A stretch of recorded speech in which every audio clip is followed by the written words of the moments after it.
నువ్వు మాల వేసుకున్నది నీ భార్య పిల్లలకు, నీ తల్లిదండ్రులకి, నీ కుటుంబాని కోసమే కానీ 10 మంది గ్రూప్ కోసం కాదు. స్వామి మాది సింగిల్ రూమ్ స్వామి. ఎవరికి లేదా సింగిల్ రూమ్? అందరికీ ఉంది. కనీసం ఒక చిన్న రూమ్ అయినా ప్రతి ఇంట్లో ఉంది. నీ మాల వేసుకొని నువ్వు ఇంట్లోనే ఉండాలి కానీ పీఠంలో ఉండకండి. ఈ పీఠంలో కథలంతా చూస్తున్నాం కదా, నా డ్రాయరు, నా టవలు, నా పంచ, నా బొట్టు, నా కథ, ఇదే తప్ప బాతకాణీలు తప్ప వేరే ఏం ఉండదు.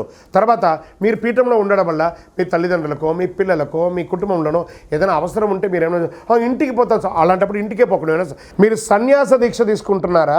కాదు కదా, బ్రహ్మచర్య దీక్ష తీసుకుంటున్నారు. చాలామంది చెప్తున్నారు నువ్వు సన్యాసి అయిపోయావయ్యా, నీకు ఇంటికి సంబంధం లేదయ్యా. 2-3 వీడియోలు నేను చూసాను ఏకవచనంతో. What is the mean of that? Ayyappa దీక్ష సన్యాస దీక్షనా? ఇట్ ఈస్ అ బ్రహ్మచర్య దీక్ష. సన్యాసం తీసుకుంటే వాడు ఇంకెందుకు పనికి రాకూడదు, పోయి ఎక్కడో అడవిలో ఉండాలి. స్వామి అయ్యప్ప సన్యాసి కాదు, బ్రహ్మచారి. ముందు ఆ నోరు జారకండి. ఆ వీడియోలు పెట్టేవాళ్ళు 2-3 వీడియోలు చూశాను. నువ్వు సన్యాసి అయిపోయావట. ఎక్కడ ఉంది? శాస్త్రంలో చెప్పబడిందా అయ్యప్ప సన్యాసి అని, ఈ దీక్ష సన్యాస దీక్ష అని? ఇది బ్రహ్మచర్య దీక్ష. ఇంటిల్లి పాలు కలిపి చేయవలసిందే. శరణమయ్యప్ప ఇంట్లోనే చెయ్యాలి, బయట కాదు. శరణమయ్యప్ప.